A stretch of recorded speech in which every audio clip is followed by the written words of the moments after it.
Hey now, so I'm doing Richie Ashburn, doing it again. I did it once before. I deleted it by accident, but just in case, I'm shooting videos sort of back to back because I'm in my tax season right now and I'm really busy. So I already shot Earl Averill. It's in the can. Can't wait to drop it. It's a good video, in my opinion, of course. But let's talk about Richie Ashburn today. Richie Ashburn, I remember my dad talking about him. He was very active in the circuit. He was a broadcaster for the Phillies, so he didn't really sign during the summer or during the National. But during the off season, he signed all the time. My dad was like, because my dad saw him play, and he goes, "Oh, that's not a Hall of Famer. That's not a Hall of Famer." But sure enough, in 1994, he got elected to the class of '95. And the good thing is, he hit the autograph circuit right away. I live in like Metro Detroit area. He went to Toledo first. I got his autograph there, which I'll show in a second.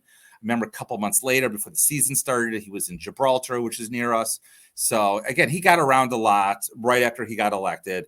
So not a tough autograph at all. We're talking like $20, $30, maybe $100 on a baseball, a little bit more with an inscription, especially the Hall of Fame 95. It's not a rare inscription. By then, they were starting to do that. But again, the rare thing people talk about with him is the Perez Steele, because the Perez Steele cards, even though they were picking up steam and getting signed, his came out in 96, and unfortunately, he dropped out of a heart attack the next year. So he only had a small window of a little more than a year to sign those.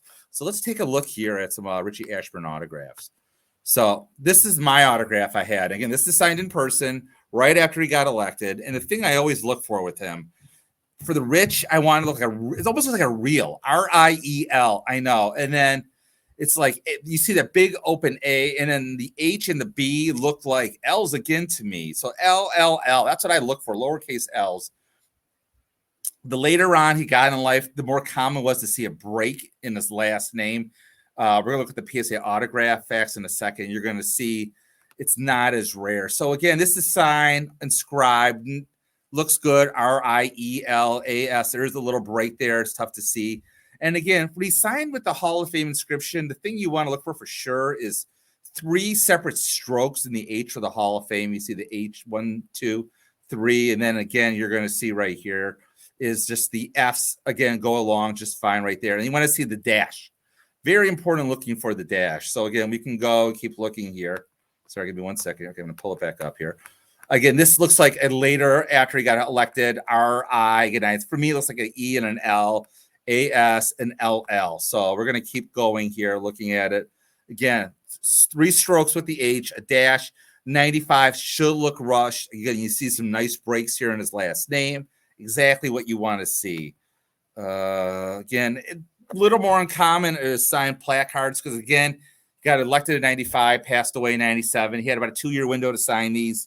This one looks a little kind of weird. I'm not a fan of this. Not saying it's not real, just not a fan. Again, here's a vintage, 1949, but even then, pretty consistent. RIEL, again, to me, AS. And it looks like an L here. The B is a little more pronounced. But again, this signature is from over 50 years before he got elected to the Hall of Fame. Again, it looks like another contract right here. Full name, R.I. 1955. R.I. Again, I still see the R-I-E-L, A-S. Looks like L's here. So the nice thing about Ashburn, he was a consistent signer. So their checks are rare. I don't even know what they would cost. You're going to pay a lot of money for a check. You may pay thousands for all I know. So let's keep going here. I want to get to the Perez Steele. So this, I think, is a nice Perez Steele. And every Perez Steele I would feel comfortable buying, if I were to buy them, which I don't collect, I would buy one that goes up this, like let's say a northeast slant. You see the R-I-E-L, the A-S-L-L. And then again, you see that break. That break is so important later in life, to me at least, because there's other ones. And I want to show you this right here. And again, I'm not saying this is fake. It's just, I don't like it. I don't like it when it's signed up here. It's a very thick marker. He usually used a thin pen. Maybe he signed it real quickly on the road. I don't know. All I'm saying is, if you're going to spend between $500 and $1,000, which is what this goes for, it was high as $2 for a Perez Steele. They've come down as more have been authenticated or found, or however you want to say it. It's just, I'm going to pay money and I'm going to buy a nice one that looks like this. And I trust it has all the right breaks as opposed to this. I just not a fan of this curve. So again, I'm not saying it's wrong. I'm not saying it's fake. I don't know. I'm just telling you, I personally would not feel comfortable having that one in my collection. So that's about it. Again, not a terribly rare signer. $20, maybe 20 to 40 for a nice photo. Single sign baseball, 100, 150 at most. So that's about it. Wonder if you ever met Ashburn during that short window. He was signing a lot, and I mean a lot. So that's about it. As always, keep collecting.